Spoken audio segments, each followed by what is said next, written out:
Y idli கடை hit. Idli கடை hit ஆனதுக்கான காரணங்கள் என்னென்ன பாயிண்டா டக்குன்னு சொல்லுங்க. என்னோட ஃபர்ஸ்ட் பாயிண்ட் வந்து அந்த படத்தோட சிம்பிளான ஸ்டோரி லைன். உள்ளூர்ல இருந்து வெளியூருக்கு போய் வேலை செய்யறவங்க எல்லாருமே அவங்களோட உள்ளூருக்கு திருப்பி போறப்போ அவங்களுக்கு எப்படி நல்லா இருக்கும் அப்படிங்கிறது எல்லாருக்குமே தெரியும். ஸோ அந்த ஸ்டோரி லைன் வந்து ஈஸியா கனெக்ட் ஆயிடுச்சு. எனக்கு வந்து அந்த படத்துல உள்ள எமோஷனல் சீன் வந்து எல்லாருக்கும் கனெக்ட் ஆயிடுச்சு. கரெக்ட். ஆமா நம்ம படம் பார்க்கும்போது நமக்கும் கண்ணு கலங்குச்சு. ஒரு படத்துல ஒரு எமோஷனல் சீன் ஓடுதுன்னா அது நமக்குமே எமோஷனலா ஒர்க் அவுட் ஆகணும். அது இட்லி கடையில் நடந்துச்சு. இது வந்து அப்பா அம்மா சென்டிமெண்ட். அந்த சின்ன குழந்தை பெரியவங்க அந்த ஆமா இந்த அப்பா அம்மான்னு வந்துட்டாலே எல்லா ஏஜ் ஆஃப் கேட்டகரி பீப்புளுக்கும் அது கனெக்ட். படம் பார்த்தா இன்னும் பெருசா நல்லா அது ஒரு முக்கியமான பாயிண்ட்.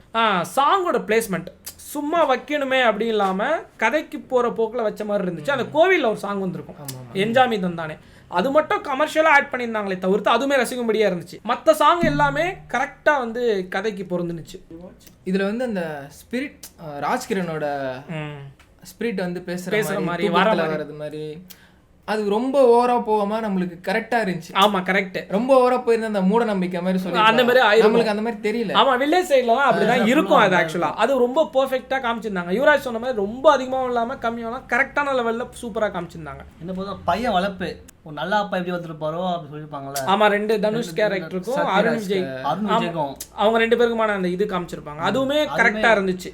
கரெக்டா இருந்துச்சுன்னா அதான் ரசிக்கும்படியா இருந்தனால அடிச்சு வளர்த்தா எப்படி இருப்பாங்க, அடிக்காம வளர்த்தா எப்படி போவாங்க அது காட்டிருப்பாங்க. கரெக்ட்.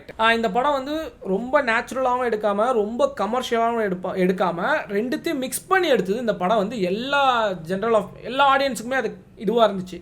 லைக் ஃபேமிலி ஆடியன்ஸ் போனாங்கன்னா அவங்களுக்கான ஒரு இதுவும் இருக்குது, யங்ஸ்டர்ஸ் போனாங்கன்னா அவங்களுக்கான ஒரு ஃபன் ஒரு ஃபீல் குட் எல்லாமே மிக்ஸ் ஆகி இருந்துச்சு. ஸோ அது முக்கியமான ரீசன்.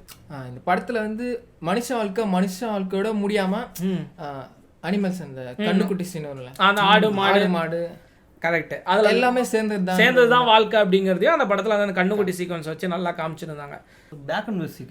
Background score correct. அது வந்து ரொம்ப ஜிவி பிரகாஷ் நல்லா பண்ணியிருந்தாரு. நல்லாவே அந்த கதையோட சீனுக்காக அந்த மூமெண்ட் அப்படியே எழுப்பிவிட்டு அது உண்மையாவே நல்லாவே இருந்துச்சு. அது உண்மைதான். ஸோ இந்த படத்தில் வந்து எல்லா கேரக்டருமே அன்வான்டா இல்லாமல் அந்த கேரக்டர் கரெக்டாக இருந்தாங்க. ஸோ இதெல்லாம் தான் அந்த படத்துக்கான ஹிட்டுன்னு சொல்லிட்டு நாங்கள் நினைக்கிறோம். உங்களுக்கான ரீசன் என்னன்னு சொல்லிட்டு கமெண்ட்ல சொல்லுங்க.